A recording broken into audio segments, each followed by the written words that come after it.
최근에 한국군 정신교육 자료에서 독도는 분쟁 지역이고 윤석열 정부에서 독도 방어 훈련도 안 한다는 뉴스 못 들었어요? 저는 한국인인데 일본 땅이 맞다고 역사 교육을 받았다고요. 아니 자네 도대체 뭘 어디서 배운 건가? 독도가 아니라 다케시마라고 불러야 맞아요. 미국의 하버드 대학교 한 외국인 교수와 아시아인으로 보이는 학생이 치열한 논쟁을 벌이고 있습니다. 한류가 전 세계의 문화를 선도하면서 한국도 세계인들의 관심이 집중되고 있는데요. 그에 따라 한국의 역사에 대해서도 세계인의 관심도 높아지고 있는 모양입니다. 특히 일본의 잘못된 왜곡된 역사관에 대해 일침을 가하는 한 교수님의 말이 큰 반향을 일으켰습니다. 작년 하버드 대학교에서 한국 역사의 숨은 진실이라는 주제로 세계적인 역사학자인 에드워드 슐츠 교수의 역사 강연이 있었습니다. 그는 동아시아 역사의 권위자로 하버드대뿐만 아니라 예일대, 프린스턴 대학 등 세계적인 명문 대학교에서 역사 강연을 하면서 일본은 한국의 과거의 잘못에 대해 사죄해야 한다라고 주장해 화제를 모은 인물인데요. 슐츠 교수는 역사란 오로지 진실만을 알리는 학문이어야 하며 다른 주관적인 요소가 개입되어서는 안 된다. 또 이 수업을 듣기 싫은 학생이 있다면 결석 처리를 하지 않을 테니 강의실에서 나가라. 나는 진실을 숨기려는 자들과 타협할 생각이 없다라고 역사학자로서의 단호한 모습을 보여주었는데요. 강연에서는 일본 유학생들이 집단으로 반발하여 수업 거부 움직임까지 보였다고 합니다. 이날 강연은 일본 학생의 잘못된 역사관으로 도발적인 질문 내용이 오갔었는데요. 그건 바로 독도에 대한 설전이었습니다. 토의 강의에 출석한 한 일본인 유학생은 다케시마는 일본의 고유 영토이다라는 입에 담기도 민망한 망언을 했는데요. 망언을 들은 슐츠 교수의 놀라운 대답은 강의실에 있던 전 세계 학생들을 깜짝 놀라게 만들었습니다.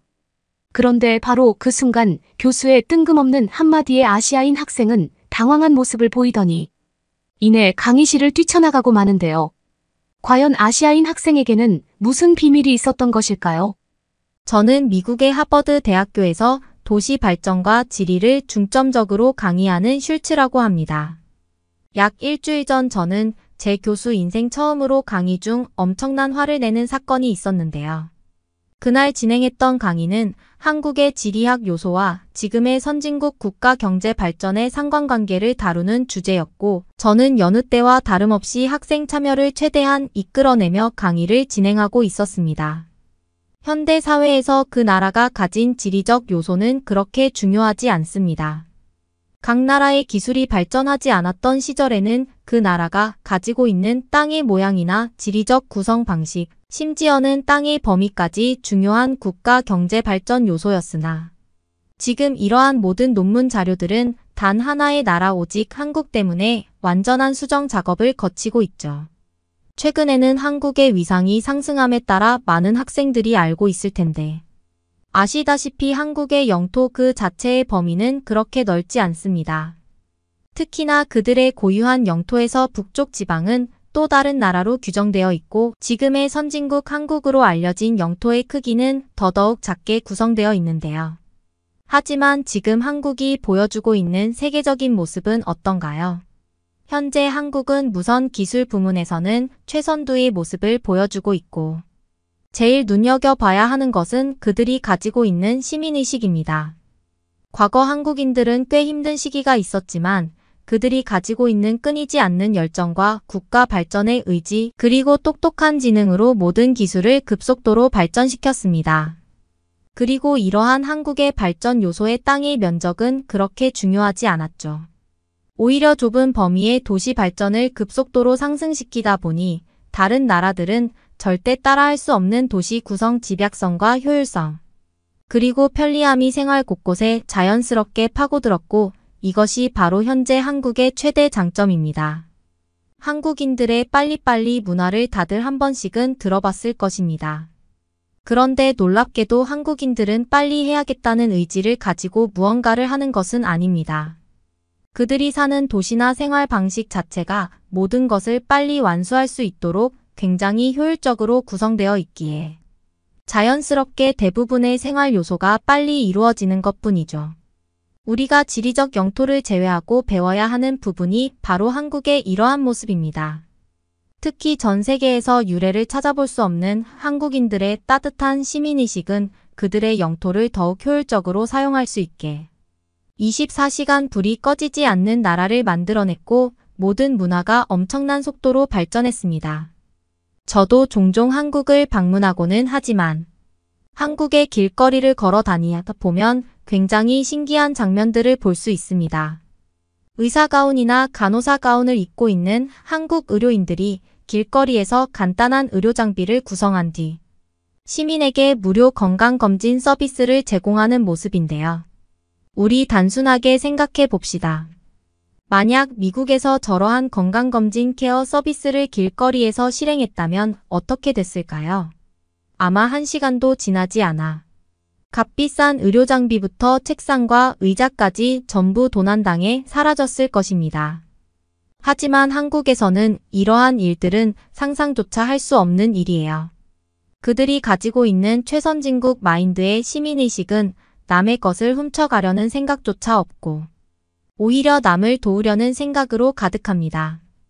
아마 외국인들이 한국으로 처음 여행을 떠났을 때 제일 놀라는 부분 중 하나가 바로 이러한 한국인들의 따뜻함이죠. 특히나 길거리에서 의료 서비스를 제공할 수 있을 만큼 경제적으로 부유한 나라는 아마 한국을 제외한다면 몇 없을 것입니다. 이처럼 한국은 자신들의 약점이었던 땅의 면적이나 고산지대가 많은 부분을 오히려 도시 발전 요소와 열정적인 시민의식을 통해 믿기지 않는 개발을 이루어냈고 이러한 요소들이 바로 지금 우리가 한국 그리고 한국인들에게 배워야 하는 자세입니다. 특히나 한국이 가지고 있던 특별한 영토 독도는 현대시대에서 많은 나라들이 부러워하는 지리적 이점과 막대한 광물, 생산성을 가지고 있다는 새로운 사실이 밝혀졌고 결국 한국의 지리적 약점은 현대 시대에서는 또 다른 장점으로 거듭나고 있죠. 한국이라는 나라 자체의 인기나 위상이 올라간 뒤에는 한국의 영토와 경제 발전의 상관관계를 다루는 제 강의가 꽤 인기가 많아졌고 그래서 그런지 수많은 나라의 학생들이 강의 참관을 하기도 했습니다. 그렇게 일부의 강의를 마치고 잠시 휴식을 취하려던 순간 뜬금없이 한 아시아인 학생이 저의 허락이 있기도 전에 자리에서 일어나 이상한 주장을 하기 시작했는데요. 그녀는 겉보기에는 마치 한국인처럼 보였기에 저는 오히려 한국인 학생의 신선한 의견을 들을 수 있는 좋은 기회라 여겨 그녀의 발언을 멈추지 않고 경청하기로 했습니다. 교수님, 저는 한국에서 태어난 한국인이지만 현재 한국은 일본이 없으면 완전한 경제 위기를 맞이할 수밖에 없는 나라입니다. 한국인인 저조차 이러한 감정을 느끼고 있는데 왜 교수님께서는 마치 한국이 엄청나게 현대사회 트렌드를 주도하는 선진국인 것처럼 강의를 진행하시는 거죠? 제가 더욱 어이가 없는 것은 현재 한국이 가지고 있는 모든 장점은 오히려 일본이 그 이상으로 현대 시대에서 보여주고 있는데 교수님께서는 일본에 대한 발언은 전혀 없었다는 사실입니다. 저 또한 한국인이니까 한국에 대한 자부심을 느끼는 강의는 좋지만 교수님께서는 학생들에게 자칫 잘못하면 한국이 뛰어난 나라라는 잘못된 정보를 전파할 가능성이 있어 보입니다. 또 교수님이 주장하신 독도에 대한 문제는 한국인인 저조차 예민하게 생각하는 문제입니다.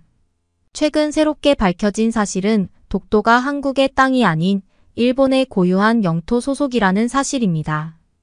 교수님께서는 지리학과 관련된 강의를 하시면서 이러한 최신 정보는 전혀 모르셨던 걸까요? 이미 한국의 독도는 지리적인 분쟁에서 많은 주장이 있었던 땅입니다. 당연히 독도뿐만 아닌 그들의 수도인 서울이나 제2의 도시 부산까지 일본의 땅이라는 말이죠. 하지만 현재 한국인들의 모습을 보세요. 그들은 일본이 땅의 개발을 승인해주고 독도에 대한 대외적인 활동을 하지 않자 독도를 그저 자신들의 땅이라고 주장하고 있습니다. 이런 나라에서 대체 무슨 시민의식이 높다는 주장을 하고 계시죠? 저는 한국에서 태어난 어엿한 한국인으로서 확실한 정보를 말씀드리는 겁니다. 처음에는 그 아시아인 학생의 출신을 제대로 파악할 수 없었지만 저는 그녀의 발언을 들으며 그녀가 한국인이 아니라는 사실을 확실히 알 수 있었습니다. 실제로 현재 저희 대학교뿐만 아닌 미국의 많은 대학교들에서는 자신들의 신분을 한국인으로 속여 강의의 본질을 흐리는 일본인 학생들이 꽤 많다는 교수들의 메시지가 있었을 정도로 현재 이러한 현상은 매우 심각한데요. 저는 이미 그녀가 독도에 대한 거짓 주장을 하고 있을 때부터 대학교 인사센터에 문자를 보내 그녀의 이름을 통한 출신을 파악한 상태였고 저는 곧 모든 것을 바로잡기 시작했습니다. 자네가 정말 한국인이라면 꽤 신선한 의견이 됐을 수도 있겠지만 안타깝게도 당신의 주장은 이미 모든 발언권의 힘을 잃었습니다. 학생은 처음부터 자신이 한국인이라고 주장했는데 그게 정말 단 하나의 거짓도 없는 사실이 맞나요? 대학교의 인사정보 시스템은 그렇게 허술하지 않습니다. 또 논문과 관련된 학생들의 개인정보 보호를 위해 학생이 어느 나라의 출생인인지 정확하게 알 수 있어요. 그런데도 자신을 계속해서 한국인이라고 주장하는 이유가 도대체 무엇인가요? 학생의 입학기록 신분을 보면 이미 일본의 대학교에서 해외 유학을 신청했고 일본의 수도 출신인데 이 기록은 대체 뭔가요? 저의 말이 끝나기 무섭게 강의실에는 조용한 정막만이 감돌기 시작했고 자신이 한국인이라고 주장하던 일본인 학생은 그저 고개를 파묻고 자는 척을 하는 듯 보였습니다.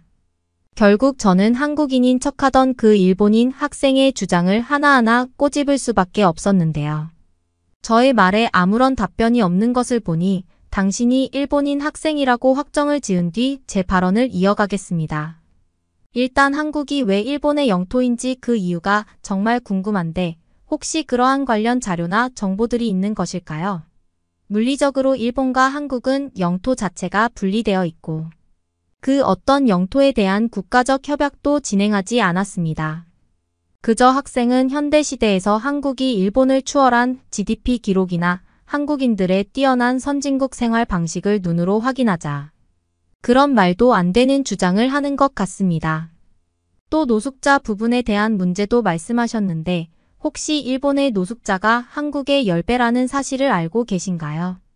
물론 인구가 더 많아서 그런 것 아닐까라고 생각할 수 있겠지만 놀랍게도 해당 수치는 단위 면적당 노숙자 숫자의 통계를 냈을 때의 수치라는 것이 더 놀라운 부분입니다.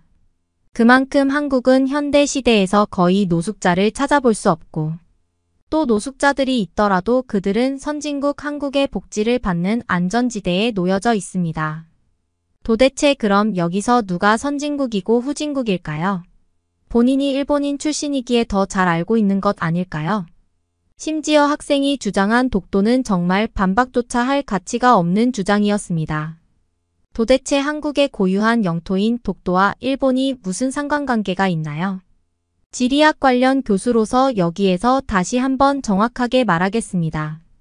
아직도 독도가 일본의 땅이라고 주장하는 몇몇 사람들이 있는데 독도는 엄연한 법적 그리고 국가적인 한국의 영토입니다.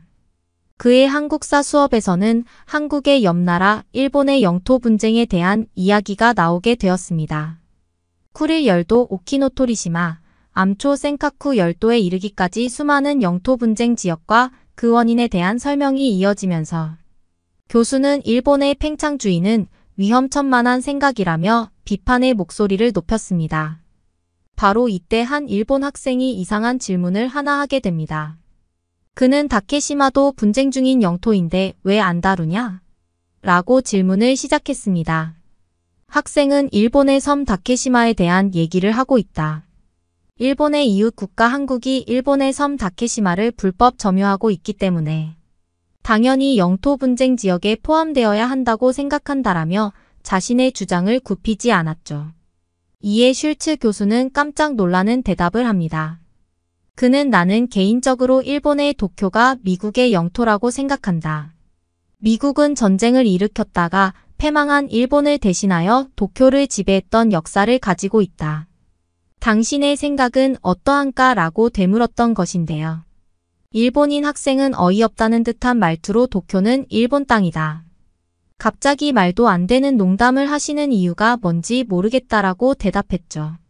이에 슈츠 교수는 물론 내가 방금 한 말은 말도 안 되는 농담이 맞다. 내가 아무리 도쿄가 미국 땅이라고 우긴들 현실이 바뀌지 않을 것이다.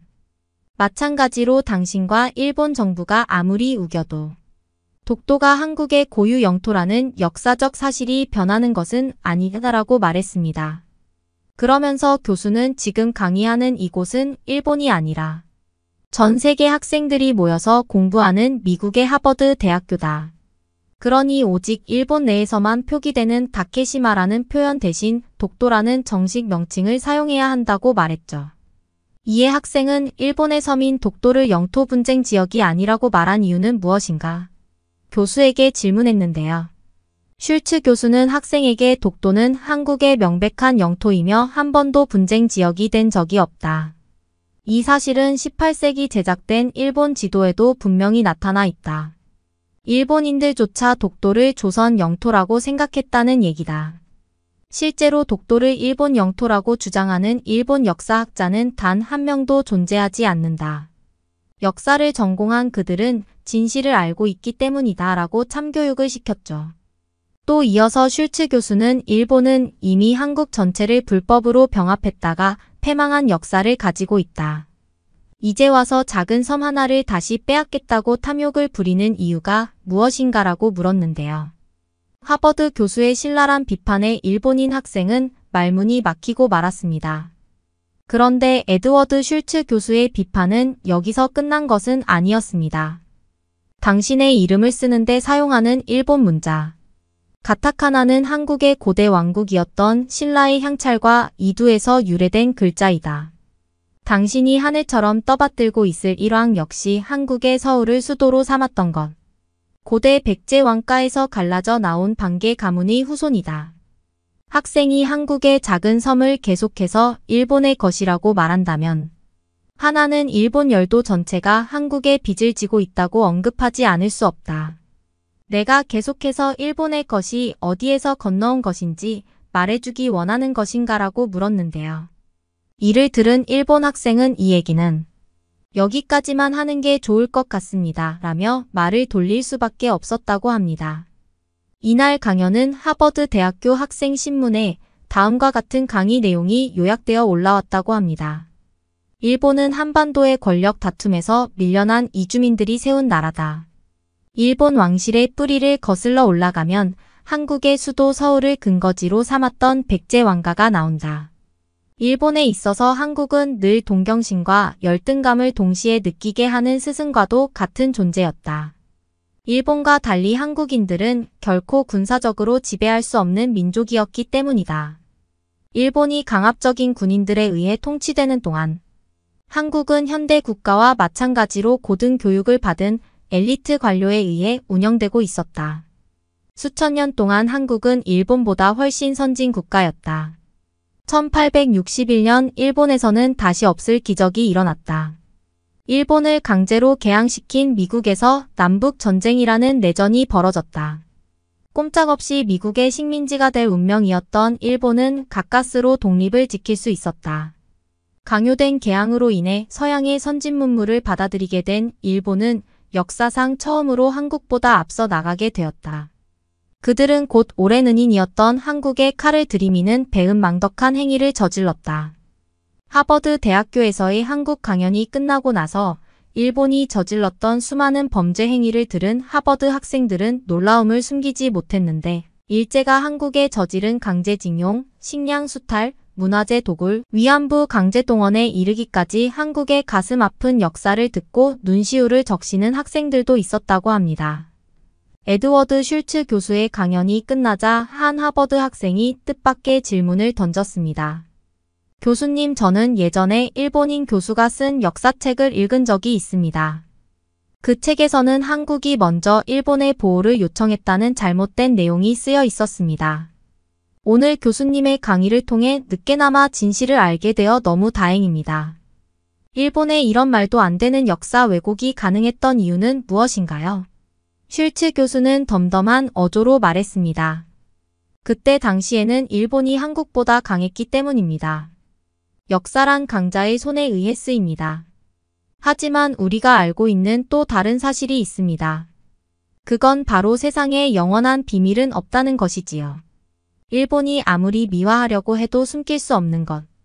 그건 바로 일본이 한국과 미국을 비롯한 수많은 나라를 침략하여 온갖 범죄를 저질렀다는 사실입니다. 하나는 미국에서 가장 뛰어난 학생들인 여러분이 이 사실을 모든 사람에게 전해주었으면 합니다. 일본은 오랜 스승과도 같은 나라인 한국을 침략해 수많은 범죄 행위를 저질렀음에도 불구하고 모든 역사적 사실을 한국인들이 먼저 일본의 보호를 요청했다라는 거짓말로 왜곡합니다. 심지어 그들이 신처럼 떠받드는 일왕이 일본 왕실은 한반도에서 건너왔다라는 충격적인 진실을 밝혔을 때도 총리가 직접 나서서 일왕의 역할은 제사에서 기도를 하는 것뿐이다라며 이를 숨기기 바빴습니다. 이 모두가 일본 역사의 추악한 진실을 가리려는 비열한 술책이었지. 지난 수십 년 동안 일본은 한국보다 강한 국력을 지닌 나라였고 그렇기 때문에 이런 일본의 역사 왜곡에 속아 넘어간 세계인들도 많았습니다. 라고 대답했습니다. 나날이 심각해지고 있는 일본의 역사 왜곡. 일본은 아직도 독도는 일본 땅이라는 억지 주장을 굽히지 않고 있습니다. 이제 한국은 아시아를 넘어 세계 문화를 선도하는 선진국으로 도약했고 세계인들 모두가 한국의 과거와 미래에 높은 관심을 보이고 있습니다. 이제 일본의 역사 왜곡을 비판하는 것을 막는 것만으로는 충분하지 않습니다. 우리가 먼저 나서서 한국의 올바른 역사를 세계에 알려야 하지 않을까요? 실제로 과거 한국의 역사 기록이었던 세종실록이나 만기호람에서는 모두 온전히 독도가 한국의 주장이라는 정보들이 있고 지리적인 요소 또한 한국과 제일 가깝습니다. 심지어 과거 역사적 기록물인 연합국 각서에서는 독도가 일본의 영토에서 완전하게 제외되어 있고 선박들의 접근 금지 법적 규제까지 확인할 수 있어요. 많은 학생들이 일본의 독도가 한국 땅이라는 황당한 주장을 믿기도 하지만 이러한 확실한 근거 자료들이 있습니다. 즉 독도는 중국도 일본도 넘볼 수 없는 엄연한 한국의 영토라는 말이죠. 학생이 도대체 무슨 생각으로 한국인인 척 속여가며 한국인들조차 독도가 일본의 땅이라고 생각하고 있다는 황당한 주장을 하는지 모르겠으나 이제 그런 출생 신분을 속이면서까지 저희 한국에 대한 강의는 방해하지 말아주세요. 진지한 태도로 임하는 많은 학생들에게 피해가 될 수 있습니다. 그리고 현재 한국은 중국과 일본, 심지어는 미국조차 넘볼 수 없는 고유한 IT 산업, 트렌드와 선진국의 생활 방식을 가진 대단한 나라입니다. 그들에게 열등감을 느끼기보다는 오히려 배울 수 있는 것을 배우고 한국을 본받아야 다른 나라들도 성장할 수 있어요. 조용히 저희 발언을 마무리 지었을 때 이미 일본인 학생은 강의실을 떠난 상태였고 저는 꽤 당황할 수밖에 없었습니다. 놀랍게도 현재 미국의 대학교들에서는 이처럼 한국인으로 신분을 속여 마치 한국인들이 일본의 옹호적이라는 이상한 사회 현상을 주장하거나 한국에 대한 강의를 방해하는 학생들이 있다는 사실을 알았지만 실제로 겪어보니 꽤 당황스러웠는데요. 그런데 바로 그 순간 강의실에 있던 한 학생이 일어나더니 자신이 진짜 한국인인데 독도에 대한 자세한 설명과 주장을 말해줘서 고맙다는 말과 함께 박수를 보내주기 시작했습니다. 그날 이후 저는 교수 중 최초로 한국과 관련된 강의를 진행할 때는 철저히 신분을 검사하고 강의를 진행하게 됐는데요.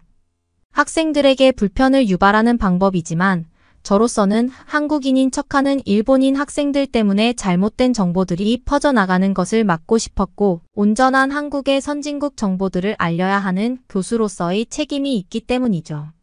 앞으로도 한국에 대한 많은 강의들을 진행하겠지만 아무쪼록 이러한 일본인 학생들이 더는 발생하지 않았으면 좋겠습니다. 그러면 다음 사연으로 넘어가겠습니다. 오빠 나한테 숨기는 거 있어. 나 속이는 거 아니지? 여기 이상하다는 듯이 한국 남자를 바라보는 일본 여성이 있습니다.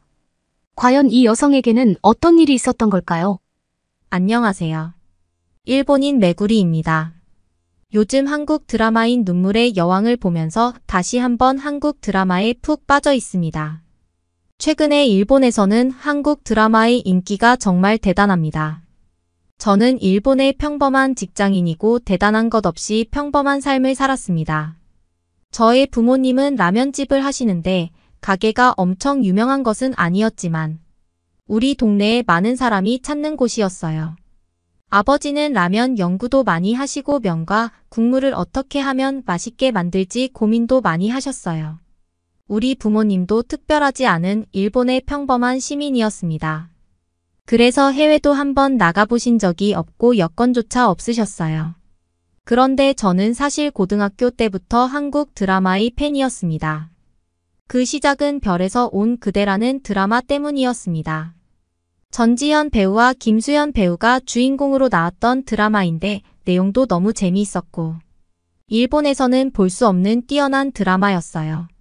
이게 거의 10년이 넘은 드라마인데 김수현 배우는 외계인인지 눈물의 여왕에서도 너무 멋지고 잘생기고 10년 전 그대로인 것 같습니다. 저는 그때 김수현 배우에게 푹 빠져 있었어요. 하지만 아버지는 그런 저를 이해하지 못하셨어요. 아버지는 일본이 굉장히 잘 살던 시대를 사셨던 사람이라서 한국이 아직도 일본에 비해 한참 못 사는 나라라는 생각을 가지고 계셨어요.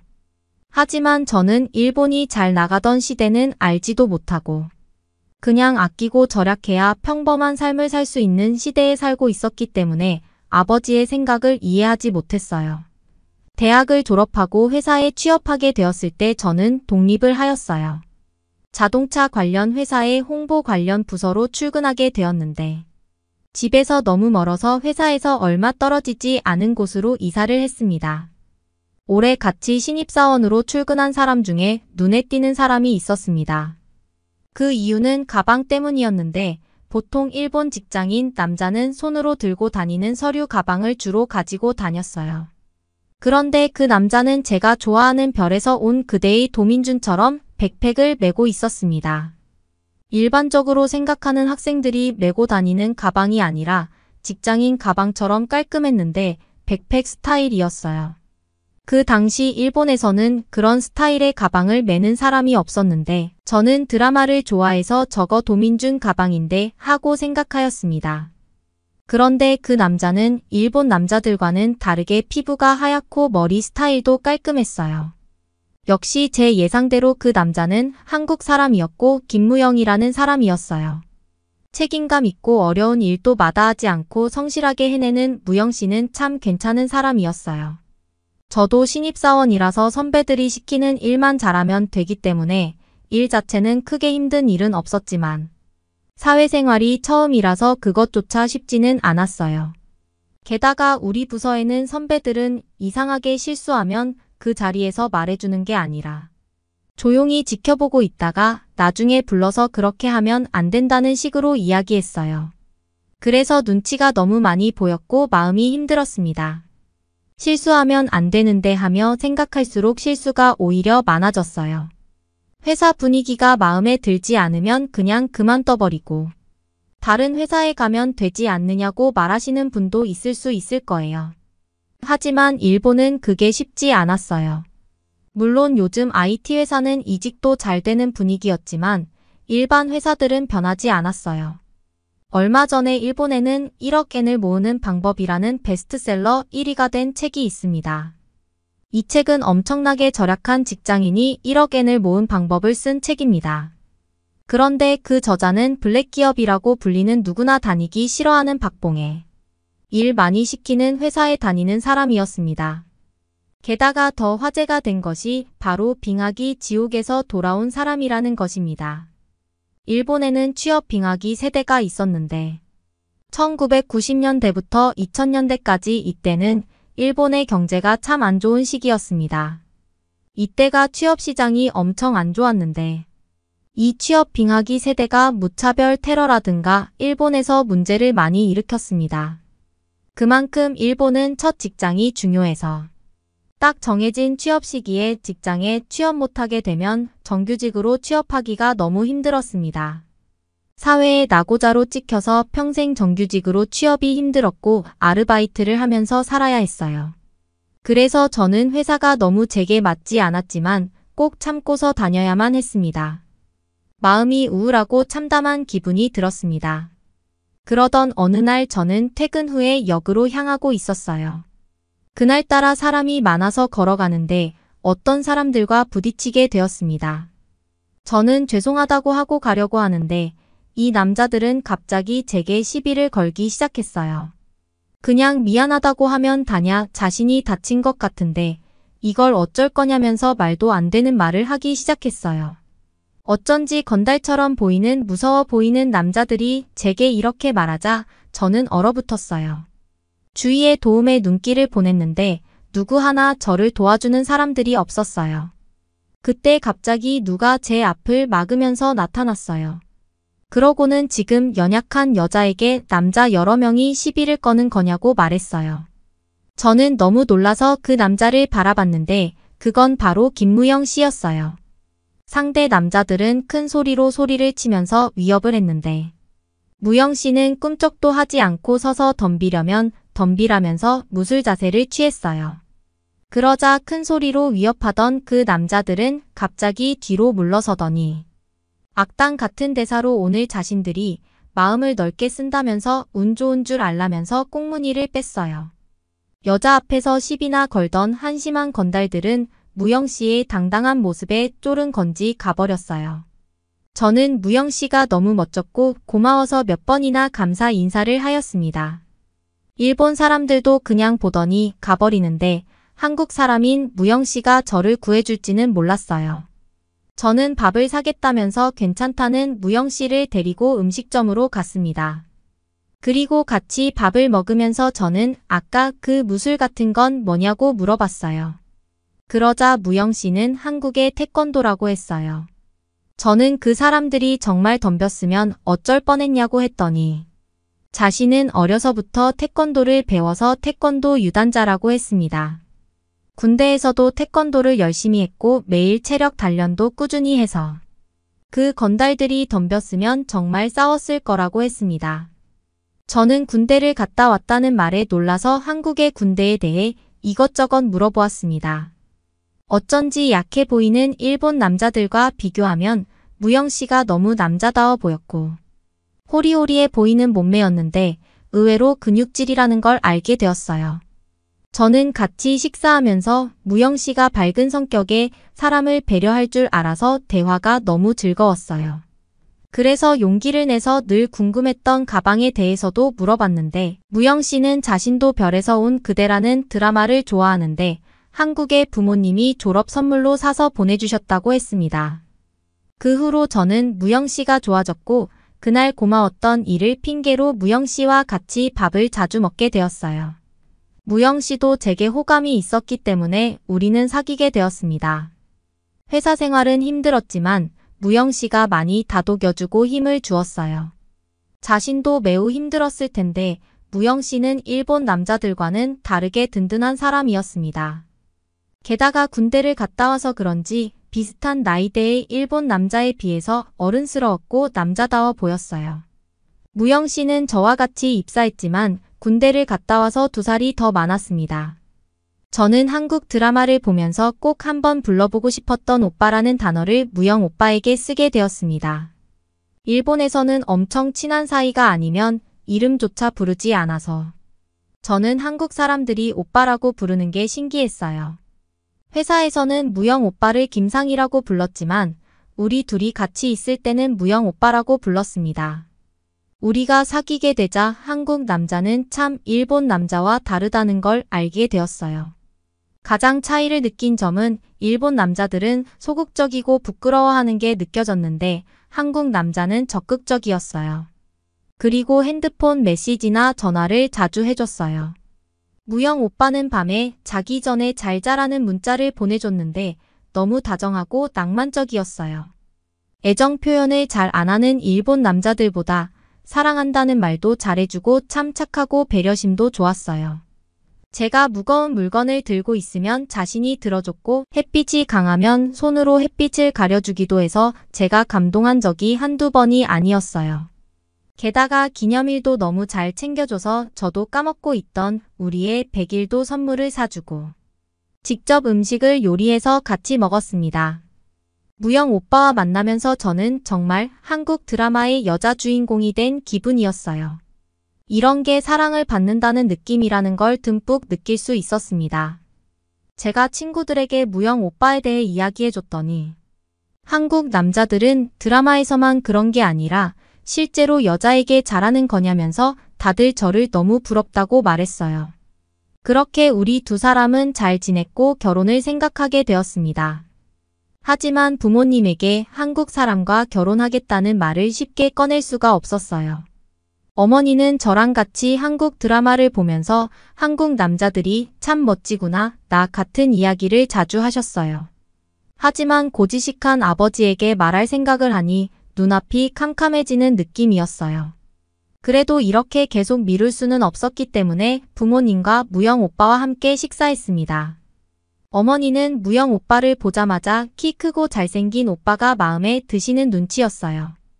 하지만 역시 아버지는 한국 사람이라는 말을 듣자마자 표정이 굳으셔서 말도 없이 식사만 하셨어요. 그나마 화를 내지 않으신 것만으로 다행이라고 해야 할까요? 어머니는 이것저것 무영 오빠에게 질문을 했는데 활발하고 시원한 성격에 재미있게 말도 잘하는 오빠를 좋아하셨어요. 하지만 아버지는 끝까지 말을 안 하셨어요. 저는 참 속상했고 오빠에게도 미안해서 돌아가면서 아버지 때문에 불편했지 정말 미안해라고 말했습니다. 오빠는 괜찮다면서 이해한다고 말했어요. 그런데 그날 이후 주말마다 이상하게 무영 오빠가 연락도 잘 안 오고 약속이 있다는 말로 우리의 만남이 뜸해졌어요. 저는 그날 이후로 이러는 것이 제가 싫어진 건가 싶었어요. 너무 속상하고 마음이 아팠지만 오빠를 탓할 수도 없었습니다. 게다가 회사가 너무 바빠서 저는 한참 야근하고 집에 와서 쓰러져 자는 게 반복되었습니다. 그래서 무영 오빠에게 제대로 말을 건네지 못하고 있었어요. 그러던 어느 날 아버지에게 전화가 왔어요. 주말에 집에 한번 오라는 것이었습니다. 먼저 저한테 전화하지 않던 아버지에게 전화가 온 것도 놀라웠고 집에 무슨 일로 오라는 것인가 싶었어요. 그래서 그 주 주말에 집으로 가게 되었습니다. 그런데 놀랍게도 우리 집에 무영 오빠가 와 있는 것이었어요. 저는 눈을 둥그렇게 뜨고 어떻게 여기 있냐고 했더니 오빠는 그냥 미소를 지었어요. 아버지는 우리 앞에 앉아서 말씀하셨어요. 둘이 결혼해서 행복하게 살라고 결혼을 허락해 주시는 거예요. 저는 어리둥절해서 아버지와 어머니 그리고 오빠를 번갈아 바라보았습니다. 세 사람이 저만 모르는 무슨 일이 있는 걸까요? 알고 보니 무영 오빠가 주말마다 아버지의 라면 가게로 가서 일을 했던 것입니다. 어머니에게 연락해서 도와달라고 했고 오빠가 아버지의 마음을 돌리고 싶어 하는 걸 알고는 도와주셨어요.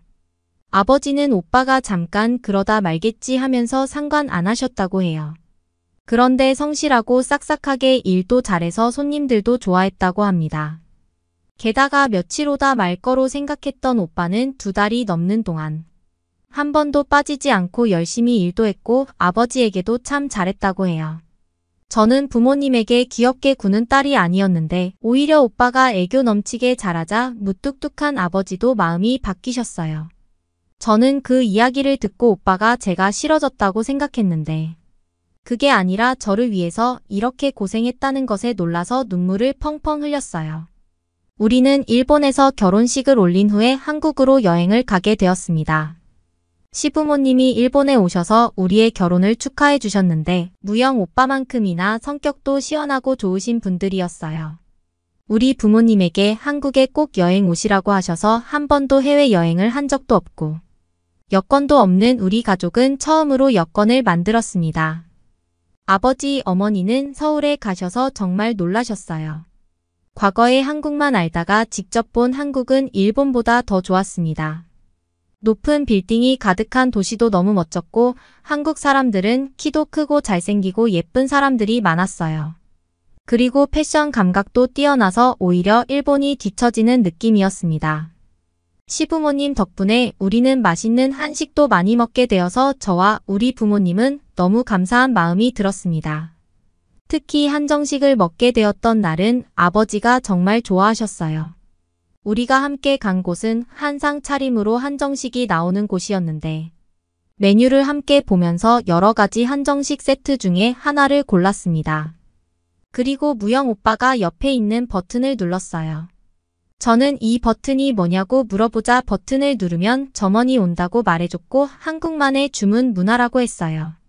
정말 점원이 우리 테이블로 왔고 점원이 오자 바로 메뉴를 주문했습니다. 조금 후에 음식이 나오자 저와 부모님은 너무 놀라서 우리가 주문을 잘못한 게 아니냐고 말했어요. 음식이 나왔는데 커다란 테이블 위에 음식들이 가득했고 그걸 밀면서 점원이 오더니 그 테이블을 밀어서 저희 테이블 위에 올려주는 것이에요. 일본에서 이렇게 많은 음식을 먹으려면 엄청난 돈이 들 거예요. 저는 몰래 오빠에게 이거 엄청 비싼 거 아니냐고 걱정에 휩싸여 말했어요. 그러자 오빠는 메뉴판을 보여주었는데 저는 그 가격에 놀라서 소리를 지를 뻔했어요. 이렇게 싼 가격에 이렇게 많은 음식이 나오다니 한국은 정말 놀라운 나라였습니다. 무영 오빠는 음식을 먹는 방법을 알려주었는데 먼저 돌솥밥에서 밥을 그릇에 퍼내고선 돌솥 안에 따뜻한 물을 부어야 한다고 했어요. 그리고 다시 뚜껑을 닫으면서 이렇게 하면 누룽지를 먹을 수 있다고 했어요.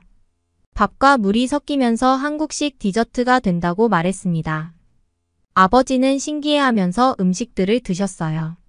꼬막 무침도 드시고 김치도 드셨는데 굉장히 신기하고 매콤하다고 맛있다고 하셨습니다. 제가 전도 그릇에 놓아드렸는데 오징어가 들어간 전이 너무 부드럽고 맛있다고 하셨어요. 부모님은 음식이 너무 많아서 뭘 먹을지 고민하시면서 하나하나 맛을 보셨어요. 상추에 고기를 싸서 드셔보기도 하고 한국 김도 꽤 맛있다면서 좋아하셨어요. 음식이 너무 많다면서도 일본에서는 쉽게 맛볼 수 없는 음식들을 마음껏 먹을 수 있다는 것에 즐거워하셨어요. 그리고 마지막에 아까 물을 부어놓은 누룽지를 먹었는데 따뜻하고 아주 부드럽고 속도 편해지는 맛이라고 하셨어요. 저는 부모님이 맛있게 한국 음식들을 드시는 모습을 보며 마음이 찡해졌습니다. 이렇게 좋아하시는 모습을 보자 제가 열심히 일해서 더 자주 여행을 같이 다녀야 하겠다는 생각이 들었습니다. 즐겁게 한국을 구경하고 일본으로 돌아왔어요. 그리고 오빠와 저는 같은 회사에 다니면서 열심히 살아가고 있어요. 그런데 결혼 후에 참 이상하다는 생각을 하게 되었습니다. 정말 신기하게도 오빠는 다른 사람들에게 나는 이상한 체취가 나지 않았어요. 한국 여행 중에도 느꼈는데 일본에서는 사람 많은 지하철 안에서 제발 이상한 냄새가 나는 사람이 옆에 안 타기를 바라거든요. 그래서 오빠가 무슨 특별한 비밀이 있는 건가 했는데 한국 사람들은 유전자상으로 냄새가 잘 나지 않는다고 하네요. 여름에 데오드란트로 냄새를 없애야 했는데 너무 부러웠어요. 요즘은 어떻게 된 일인지 아버지는 저보다 오빠를 더 좋아하는 것 같아서 질투가 나요. 아버지는 연락을 잘 안 하는 저보다 전화도 자주 해서 안부도 물어봐주는 오빠가 더 아들 같다고 합니다. 저는 질투는 나지만 정말 오빠에게 고마운 마음이 들어요. 게다가 이번에 한국의 LG전자에서 나온 커다란 텔레비전을 선물해 드렸거든요. 전자제품은 당연히 일본 제품이 최고라고 생각하시던 아버지와 어머니는 LG의 텔레비전을 보시더니 한국 제품이 너무 좋다면서 놀라셨고 정말 좋아하셨습니다. 정말 무영 오빠를 만난 건 제 인생의 행운인 것 같다는 생각이 들어요. 요즘 한국 드라마가 다시 유행하면서 일본 여자들 사이에 한국 남자가 너무 멋지다는 이야기가 많이 나오고 있어요. 하지만 저는 오래전에 이미 한국 남자를 만났기 때문에 그런 모습을 재미있게 보고 있습니다. 저의 이야기는 여기까지입니다. 여러분 메구리 씨의 이야기 어떻게 보셨나요? 요즘 일본에서는 한국 드라마의 인기가 엄청납니다. 일본의 아트에서도 드라마 순위에 한국 드라마들이 상위를 차지하고 있습니다. 게다가 아이러브유라는 한국 남자와 일본 여자의 사랑을 다룬 일본 드라마가 엄청나게 유행했습니다. 그래서 한국 남자가 예의가 바르고 연락을 잘해주고 다정하다며 일본 남자와는 다른 점에 매력을 느끼고 있다고 합니다.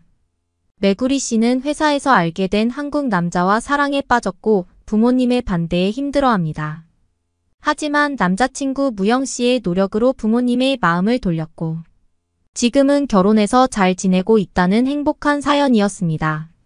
그러면 다음 사연으로 넘어가겠습니다. 어차피 전쟁이 나면 미국은 도와주지 않을 것이라고 한국은 중국의 속국이 될 것이라 주장하는 중국인이 있습니다. 하지만 곧이어 이어진 교수님은 주한미군 철수의 본질은 한국을 포기하겠다는 게 아니라면서 강연합니다. 그리고 이어진 교수님의 말에 여성은 너무나 놀라고 맙니다. 과연 이 여성에게는 어떤 일이 있었던 걸까요? 안녕하세요. 미국에 사는 론다입니다. 저는 예일대에서 정치학을 전공하고 있습니다.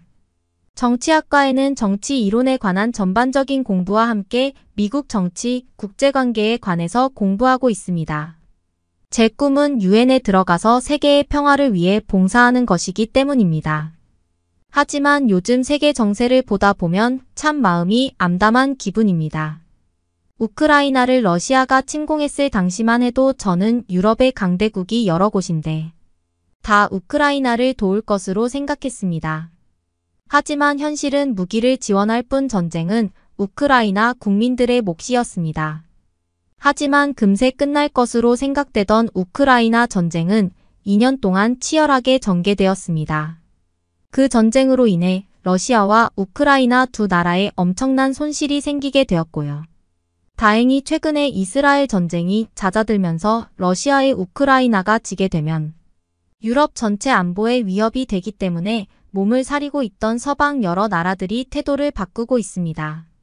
미국은 이스라엘로 집중되었던 화력을 다시 우크라이나에 모으고 있습니다. 영국 또한 자신들의 무기에 대한 사용 영역을 넓혀가고 있고 이는 참전 범위를 확대하려는 것으로 보입니다. 프랑스의 마크롱 대통령은 아직은 작은 규모이지만 지상군 병력을 합류하려는 움직임을 보입니다. 상황이 자신에게 불리해지자 러시아는 다시 전술핵 사용에 대해 말하고 있습니다. 이런 가운데 도널드 트럼프 후보가 미국의 대통령이 될 가능성이 커지고 있습니다. 그런데 그가 최근에 주한미군을 철수하고 한국의 핵 개발을 승인해야 한다고 이야기하면서 논란이 되고 있습니다. 저는 세계 평화를 위해 핵을 반대하는 입장인데 트럼프 후보가 대통령이 되면 한국이 핵을 가질 수 있다는 말에 큰 우려를 하고 있습니다. 핵은 위험한 무기일 뿐인데 이를 가진 나라가 점점 늘어난다면 얼마나 위험할까요? 하지만 저는 특강을 들으면서 한국에 대한 새로운 관점을 가지게 되었을 만큼 뜻깊은 강의였습니다. 이번에 우리 학교로 군사학에 정통한 교수님이 한국과 군사학에 대한 특강을 해주시기로 했어요. 저는 이 이야기를 듣고 이 특강을 놓칠 수 없어서 강당으로 향했습니다. 이번 사안에 대한 학생들의 관심이 높았는데 많은 학생이 강당을 가득 채우고 있었어요. 그런데 우리 과의 문제아인 중국인 라오닝이 거들먹거리면서 말했어요. 어차피 중국의 속국이었던 한국이 미국의 백을 믿고 잘난 체 했는데 미군도 떠나가면 군사력도 형편없어서 중국 앞에 무릎을 꿇고 다시 속국이 될 거야. 저는 한숨을 쉬면서 또 라오닝의 한국에 대한 자격지심이 나왔다고 생각했습니다. 정말 왜 저렇게 한국이란 말만 나오면 거품을 물고 깎아내리지 못해서 저러는 건지. 사람의 질투란 정말 무섭다는 걸 느끼게 하는 사람이었습니다. 라오닝을 볼 때마다 우리 학교 수준이 저런 애가 들어올 정도인가 하고 생각할 때가 많았는데 알고 보니 기부금 입학을 한 거더라고요. 그런데 그 말도 안 되는 소리를 특강을 하는 교수님이 들으셨나 봐요. 들어오시던 교수님은 라오닝을 향해서 물어보셨습니다. 한국이 군사력이 형편없다고 하는 이유는 무엇인가요? 라오닝은 당당하게 세계 군사력 순위에서 중국은 3위였다면서 5위인 한국 같은 나라는 하루도 안 돼서 중국 앞에 무릎을 꿇을 수밖에 없는 이유라고 했습니다. 그리고 한국은 군인의 규모가 55만 명밖에 되지 않는다며 140만 명이나 되는 중국의 군대를 수적으로도 이길 수 없다고 했습니다. 저는 그 말을 들으면서 중국이 군대가 많긴 하다는 생각이 들었습니다. 하지만 곧 이어진 교수님의 말씀에 놀랄 수밖에 없었습니다. 안타깝지만 학생이 말하는 그 순위는 공신력이 떨어집니다. 단순히 병력의 규모와 군수 물자의 개수로 평가가 된 순위이기 때문입니다. 예를 들어서 한국의 전차가 3세대 신형 전차인데 중국의 전차가 2세대 구형 전차라면 단순히 개수만으로는 질적인 게 파악되지 않습니다. 그리고 잊지 말아야 할 것이 병력의 규모에 대해 말했는데 한국은 나이와 상관없이 주요 임무에 투입될 병력이 많이 있습니다. 한국의 현역 병력 규모는 55만 명 수준이라서 적다고 생각할 수도 있지만 한국은 징병제 국가로 약 300만 명이 넘는 정예 예비군 병력을 갖고 있습니다. 거기에 더불어서 한국의 남자들은 2년 이상 군대에 가서 전쟁에 필요한 모든 것을 몸소 익히고 훈련했습니다. 그렇기 때문에 긴급한 상황이 발생하면 5천만 인구의 절반 이상이 전투에 투입될 정도로 고급 병력이 많습니다. 단순히 겉으로 보이는 숫자만으로 중국이 한국을 능가한다고 볼 수 없습니다. 라오닝은 지지 않겠다는 기세로 중국은 자력으로 전투기를 만들어내고 있으며 생산량도 엄청나다고 말했습니다. 그러자 교수님은 바로 이야기하셨어요. 중국의 무기 생산량이 많은 건 사실이지만 그 무기들이 신뢰할 만한 성능을 가졌느냐고 묻는다면 저는 아니라고 말하고 싶습니다. 중국은 서방 국가와의 관계가 좋지 않기 때문에 방산 기술에 있어서 도움을 받을 수 없었습니다. 그래서 중국은 독립적인 방산 기술을 가지려고 노력하였지만 해외의 부품과 기술에 아직도 많이 의존한 상태입니다. 최근 연구 보고서에 따르면 중국은 엔진과 수송기 등 일부 품목에서는 여전히 수입에 의존하고 있다고 되어 있습니다. 스스로 모든 무기를 독립적으로 만들 수 없어서 중국이 만들어낸 무기 또한 완벽할 수 없다고 볼 수 있죠. 그에 반해서 한국은 무기를 세계 여러 나라로 수출까지 하는 상황입니다. 그것만으로도 무기의 성능을 세계 여러 나라에서 인정하고 있다는 이야기입니다. 최근 한국은 무기 수출이 급증하면서 대표적인 무기인 K9, 자주포 같은 경우는 생산이 전년도 대비 2배 이상 늘어났다고 보고되고 있습니다. 특히 폴란드에서는 무기 수입을 더 늘릴 수 없느냐는 요청까지 있어서 폴란드에 생산 공장을 건설해 유럽국 수출량을 늘릴 계획도 가지고 있다고 합니다. 그리고 최근에 한국 미사일이 중국 미사일을 제치고 중동에서 큰 계약을 따냈다는 소식이 들렸습니다. 올해 초에 아랍에미리트는 중국 북방공업공사의 호롱 300 미사일이 아닌 한국 하나에어로스페이스의 전술지대지 유도무기를 선택한 것으로 전해지고 있는데 그래서 중국 언론에서 한국 방산이 한국의 기술이 아니라 미국의 기술이라고 비판한 것도 유명한 일화입니다. 그럴 만큼 한국의 기술력이 뛰어난 것에 중국이 질투를 느끼고 있다는 이야기입니다. 과거 한국은 전쟁을 겪을 당시만 해도 아무것도 없었던 나라에서 세계에서 유례를 찾아볼 수 없을 정도로 빠르게 첨단 무기를 수출하는 군사력을 가진 강국이 되었습니다. 아마 이 상태로라면 한국은 앞으로 몇 년 안에 세계 4위 무기 수출국이 될 것입니다. 이것은 한국이 세계에서 인정받는 독립적인 기술을 가진 나라이고 중국과의 가장 결정적인 차이입니다. 교수님의 말씀에 라오닝은 분노로 얼굴이 벌개졌어요. 하지만 라오닝의 상태와 관계없이 교수님은 전쟁에 관한 이야기를 계속하셨어요. 전쟁에 있어서 중요한 것 중 전쟁을 하게 되면 편이 되어줄 외교력도 중요합니다.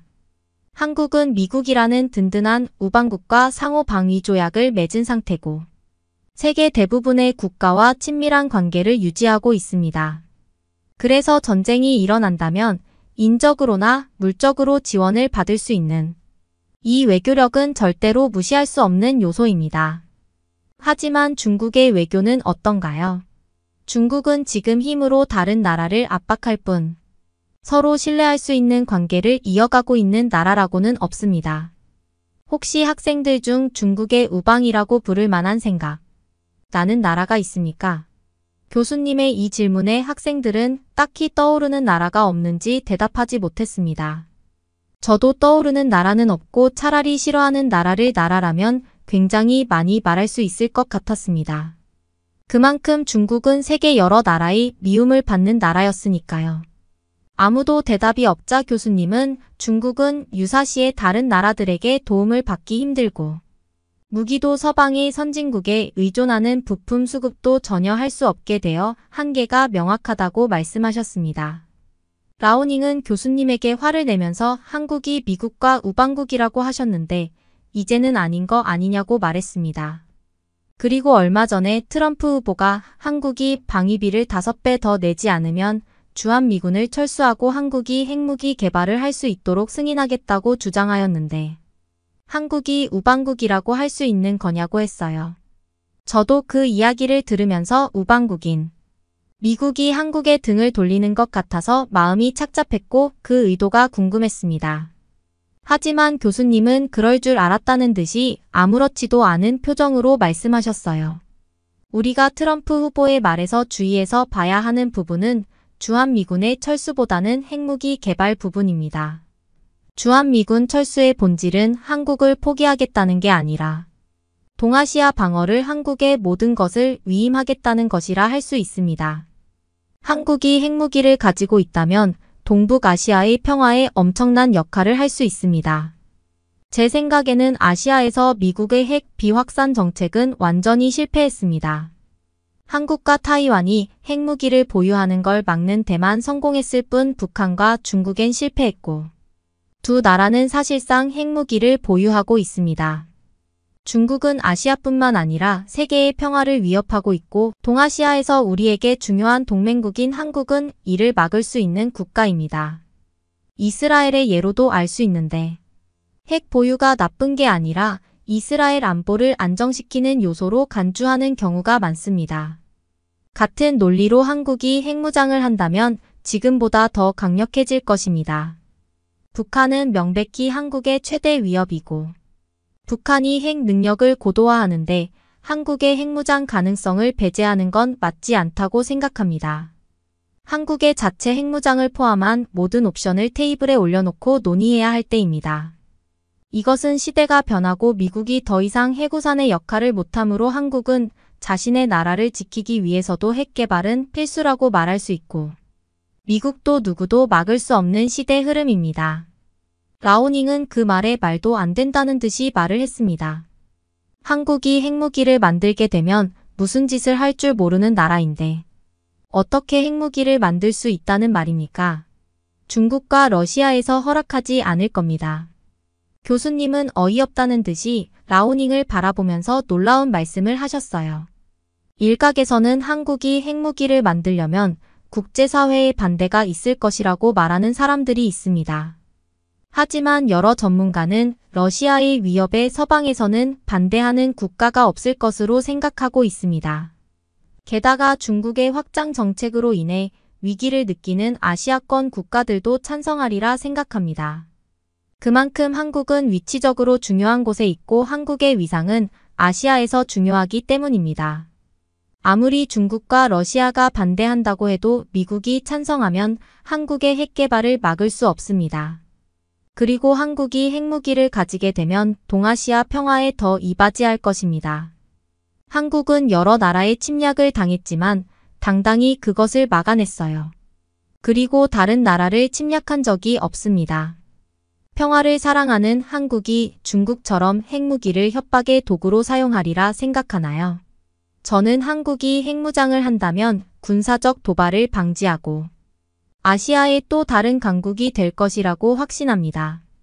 동아시아 안보를 지키고 한국의 적국들이 한국에 대한 침범을 시도도 못할 만큼 강대한 군사 강국이 될 것입니다. 더 이상 다른 나라의 도움은 필요 없이 스스로 자신의 나라를 지킬 수 있는 자주국방의 국가가 바로 한국이 될 것은 자명한 사실이죠. 교수님이 한국에 대한 칭찬을 아끼지 않자 라오닝은 잔뜩 뿔이 났습니다. 그러더니 트럼프도 한국이 핵무기를 개발할 능력이 없으니까 그런 소리를 한 거라면서 주한미군이 떠나고 핵무기 개발을 한다고 몇십 년을 보내면 북한과 중국이 손을 잡고 한국은 이미 끝나 있을 거라고 말했어요. 저는 라오닝의 전쟁을 일으키겠다는 말을 아무렇지도 않게 하는 모습을 보면서 인간으로서 저게 할 소리인가 하면서 정말 중국의 본심이라는 생각을 하게 되었습니다. 하지만 교수님은 라오닝을 비웃듯이 한국의 기술력에 대해 말씀을 하셔서 너무 깜짝 놀랐습니다. 한국이 이렇게까지 할 수 있을 줄은 몰라서 제 지식이 초라하게 느껴질 정도였어요.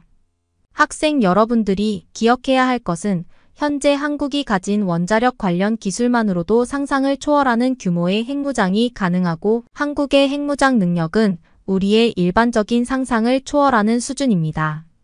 지금 한국이 핵무기 개발을 시작하면 미국이나 프랑스 전문가들은 한국의 기술이라면 몇 달이면 된다고 말하고 있고 영국에서는 한국의 기술력이면 한 달도 가능하다고 주장하고 있습니다.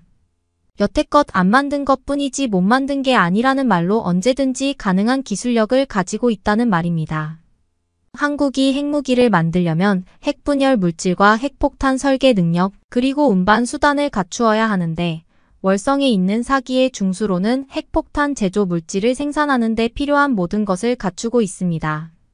현재 월성에 있는 폐연료봉 건식 저장 시설인 일명 맥스터는 33만 6천 다발의 폐연료봉을 저장할 수 있는 규모입니다. 여기에 보관된 폐연료봉을 꺼내서 재처리하면 고순도 플루토늄 26톤 정도를 생산할 수 있습니다. 전문가들은 폐연료봉에서는 증폭핵분 열탄 또는 수소폭탄을 만드는 데 필요한 다량의 삼중수소와 중수소도 뽑아낼 수 있다고 합니다. 게다가 원전 발전 등으로 인해 향후 발생하는 사용 후 연료까지 계산하면 매년 추가로 2,500kg 상당의 플루토늄을 공급받고 있는 상황입니다. 이것까지 추가로 계산하면 해마다 416개의 핵폭탄을 만드는 것도 이론적으로는 가능하다고 할 수 있습니다. 그뿐 아니라 증강 핵폭탄과 수소폭탄을 만드는 데 필요한 중수소와 삼중수소도 현재 생산 중인 것으로 알려졌습니다. 그 외에도 수소폭탄을 만드는데 필요한 특수 리튬을 추출할 수 있는 리튬도 리튬이온 전지의 개발을 위해 해외로부터 수입할 계획인 것으로 알고 있습니다. 위의 여러 가지를 종합적으로 고려하면 외교 안보적인 제약이 없다고 가정시 대한민국도 2년 내에는 초보적인 핵무장이 가능할 것이라고 퍼거슨 보고서는 분석했습니다. 유사시 실제로 핵폭탄을 발사하고 폭발시킬 투발 장치도 한국의 미사일 개발 기술을 생각하면 어렵지 않게 해결할 수 있을 것으로 전망되고 있습니다. 현무미사일만 개량해도 핵탄두 장착이 가능한 것으로 알려져 있어서 한국의 핵개발 기술은 다른 나라의 도움 없이도 가능합니다. 그리고 한국의 뛰어난 무기 개발 기술력이면 소형화 경량화가 가능한데 국제적 전술적 목적에 부합하는 킬로톤급 저위력 핵무기의 개발도 가능합니다. 이렇게까지 말을 하자 현실을 부정하고 싶은지 라오닝은 악을 쓰면서 한국같이 못 사는 나라가 해낼 리가 없다는 말만 반복했습니다. 교수님은 라오닝의 말을 듣지도 않고 거기에 한국인의 특징에 대해 말씀도 하셨는데 저는 이 이야기를 들으면서 한국에 대해 정말 많은 생각을 했습니다. 이처럼 한국은 미국의 믿을 만한 동맹국입니다. 한국의 지리적 중요점과 북한뿐만 아니라 중국과 러시아를 견제해야 하는 상황에서 한국은 엄청나게 중요합니다. 하지만 한국을 이렇게 과소평가하다가는 큰 후회를 할 것입니다. 한국은 보이는 것 이상으로 강력하고 저력이 있는 나라이기 때문입니다. 한국전쟁 이후 아무것도 없던 폐허에서 지금의 경제대국을 만든 것만 봐도 그렇습니다. 한국에는 다른 잘 사는 나라들과 달리 천연자원도 없어서 그것으로 부를 축적할 수도 없었고 땅은 황폐하고 아무것도 없는 상태였습니다. 그 상태에서 한국은 조선업을 비롯한 자동차와 전자기기, 반도체 등 기술력을 발전시켰습니다. 어떤 것을 결정하면 빠르게 그것을 해내는 능력이 한국 사람들에게는 있는데 이를 통해서 국민이 노력하여 빠르게 경제 발전을 이루어냈습니다. 하나의 예로 한국의 인천공항도 4년 정도의 기간 만에 그 큰 공항을 완공해냈습니다. 게다가 그렇게 빠르게 지은 인천공항은 지금도 세계공항 순위 3위 안에 꼭 들 정도로 좋은 공항이라고 불리고 있고요. 또한 한국은 기술과 혁신으로 반도체 기술력이 세계적입니다. 무기를 만들어내는 기술력도 뛰어나서 해외에 수출할 정도로 무기의 성능도 뛰어납니다. 그런데 반도체 기술이 미래의 무기를 최첨단으로 만드는 데도 중요하기 때문에 한국의 기술력은 앞으로 더 많은 발전을 가질 것입니다. 트럼프 후보가 대통령이 되고 한국의 핵개발에 박차를 가한다면 여러 가지 보고서에서 말한 2년의 기간보다 빠르게, 그것도 매우 높은 완성도로 해낼 가능성이 높습니다. 그렇게만 된다면 한국이 동아시아의 패권을 잡고 미국을 대신해서 역할을 해줄 것입니다. 한국의 대단함은 여러분이 한 번이라도 한국을 여행 가본다면 확실하게 아실 수 있습니다. 세계 어느 나라를 갔을 때보다 한국은 안전하고 밤늦은 시간에도 마음껏 돌아다닐 수 있는 나라입니다. 여행 중에 위험에 처할까 걱정할 필요 없는 곳이 한국입니다. 핵무장으로서 남북의 균형추를 맞춘다면 오히려 한국은 불필요한 방위비를 경제 분야에 투입함으로써 더욱 부강한 국가가 될 수 있습니다. 무엇보다 북한이 더 이상 도발하지 못하고 추가로 중국을 턱 밑에서 겨냥하게 될 수 있으므로 한국은 더 이상 주변국의 눈치를 보지 않아도 될 것입니다. 이미 나라 내부에서부터 평화와 국민의 안전을 위해 노력하는 한국이라는 나라가 동아시아에서 패권을 잡는다면 세계가 더욱 평화로워질 거라는 건 변하지 않을 진실이 될 것입니다. 저는 교수님의 강의를 들으면서 정말 한국에게 감명을 받았고 저뿐만 아니라 그곳에 있던 많은 학생들은 교수님을 향해 박수를 쳤습니다. 가끔 저는 만일 우크라이나가 핵을 포기하지 않았다면 어땠을까 하는 생각을 하고는 했는데 그랬다면 러시아가 이렇게 쉽게 우크라이나를 침공하는 일은 일어나지 않았을 것입니다. 미국은 우크라이나의 핵 개발을 포기하게 하는 대신 지켜줄 것이라고 했지만 미국은 결국 러시아의 침공을 막아주지 못했습니다. 한국도 우크라이나처럼 되지 않으려면 스스로 지키는 힘이 있어야 하고 한국이 핵무장을 한다면 중국과 러시아를 견제할 중추 역할을 해서 정말 아시아의 평화가 찾아오지 않을까 기대가 되었습니다. 유엔에 들어가서 세계 평화를 지키고 싶은 저에게는 한국이라는 나라가 정말 중요하다고 생각하게 되었습니다. 여러분은 어떻게 보셨나요? 응원과 격려의 한마디씩을 댓글로 남겨주시기 바랍니다. 사연자분들께 전달해드리겠습니다. 실제 사연 제보를 받고 있습니다. 채택되신 분께는 작은 선물도 보내드리고 있습니다. 저희의 사연이 여러분의 하루의 작은 힘이 될 수 있었으면 좋겠습니다. 감동적인 사연을 주변 분들과 이야기 나눠보세요. 더욱더 좋은 영상으로 다시 찾아뵙겠습니다.